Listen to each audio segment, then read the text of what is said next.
Salut à vous les juristes, c'est Matt DEH et bienvenue sur Vulga Droit. Aujourd'hui dans ce Vulga News, on va parler de l'impossibilité pour les musulmans de passer la nuit du destin pendant le couvre-feu.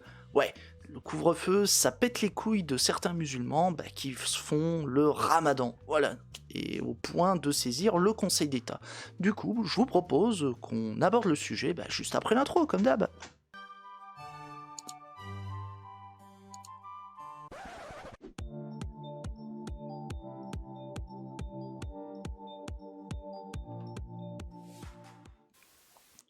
Hop. Alors, comme dirait JDG, contexte.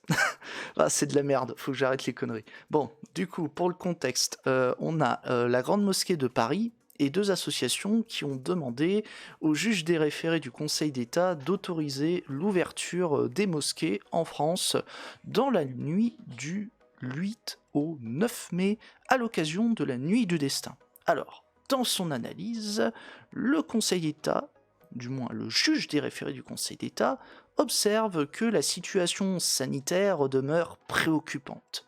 En effet, on a des indicateurs, oh pardon, je suis peut-être allé trop vite, veuillez m'excuser, voilà. Je vous ai spoilé. En fait, on a des indicateurs qui sont encore dégradés et un rythme de propagation du virus qui demeure élevé sur l'ensemble du territoire. En outre, et là je vais mettre la bonne diapo, le Conseil d'État estime que le couvre-feu semble avoir montré son efficacité pour freiner la transmission de l'épidémie. Ouais. Ensuite, le juge relève que les responsables des mosquées de France ont mis en œuvre des protocoles sanitaires pour contribuer à la lutte contre l'épidémie.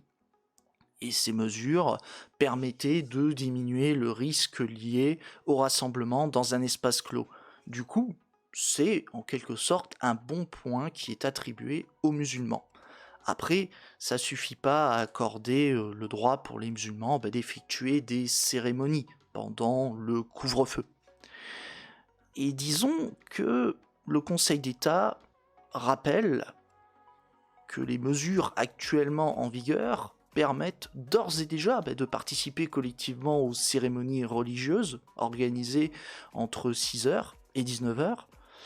Par ailleurs, il constate que les mesures alternatives ont été mises en place par de nombreuses mosquées pour permettre un suivi, si on peut dire, adapté des croyants au cours du mois du Ramadan et de la nuit du destin.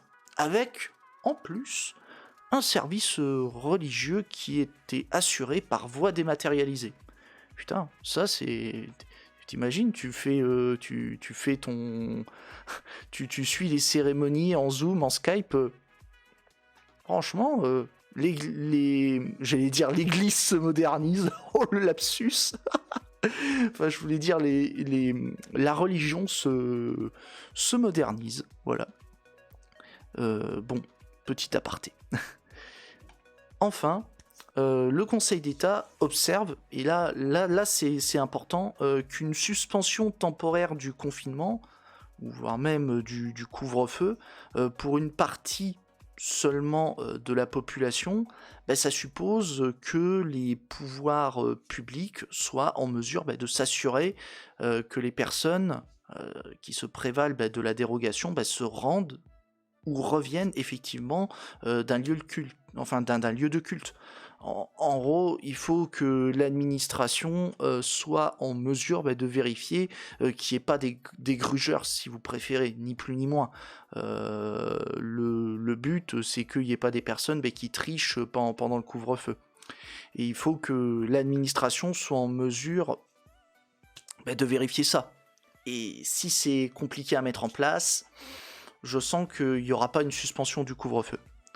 Et petite chose à savoir aussi, autre élément que nous ajoute le Conseil d'État, il nous rappelle que le nombre de personnes qui sont amenées à se rendre dans une mosquée lors de la nuit du destin, c'est estimé quand même à 200 000 personnes. Et pour le Conseil d'État, ça représente des déplacements qui sont non négligeables au regard de la fragilité de la situation sanitaire.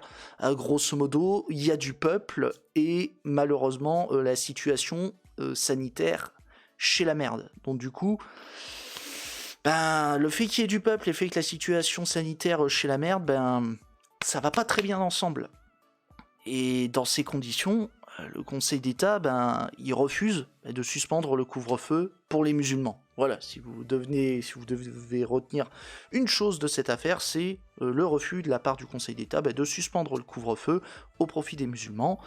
Pour lui, le fait de se rendre dans un lieu de... le fait de ne d'être dans l'impossibilité de se rendre dans un lieu de culte pendant le couvre-feu, y compris pendant la nuit du destin, pour le Conseil d'État, ça ne porte pas une atteinte manifestement disproportionnée à la liberté de culte, encore une fois, compte tenu de l'objectif de protection de santé publique, compte tenu de l'objectif qui est de lutter contre l'épidémie de Covid-19. Voilà. Ou de la Covid, c'est comme vous voulez, on s'en bat les couilles. Voilà. Du coup, voilà les juristes, j'espère que cette vidéo sur cette décision du Conseil d'État vous a plu. N'hésitez pas à me dire si, selon vous, ce refus d'accorder aux musulmans une dérogation pendant le couvre-feu pour assister à cette nuit du destin, est-ce que, selon vous, c'est justifié ou pas ? Est-ce que vous estimez que la santé publique est un objectif qui permet de justifier cette atteinte à la liberté de culte, au fait que les musulmans ne puissent pas se rendre en mosquée lors de la nuit du destin? Encore une fois, n'hésitez pas à me le dire dans les commentaires. Ensuite, comme d'habitude, si vous êtes satisfait de cette vidéo, abonnez-vous, likez, partagez-la. Et si vous le souhaitez, vous pouvez me soutenir financièrement sur Utip et Tipeee, je vous en remercie d'avance. Et avant de partir, n'hésitez pas à jeter un œil aux chaînes des collègues vidéastes qui sont dans la description de la vidéo, Calivision, Diamond les chroniques de YouTube, Peter Honner, Romulé Bon Tuyau, le prisme des créateurs, et je pense que j'en oublie peut-être un. Bon, de toute façon, il y a aussi moi, citoyen lambda, je vous invite aussi à jeter un coup d'œil à son contenu.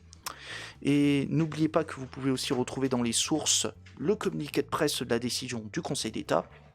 Et pensez avant de partir à faire un tour sur le Discord de 404 les tendances perdues et celui du prisme des créateurs. Bon, je crois que j'ai tout dit. Sur ce, je vous laisse. C'était Matt DEH sur Liga Droit. A plus, c'est juriste. Et je balance la petite outro.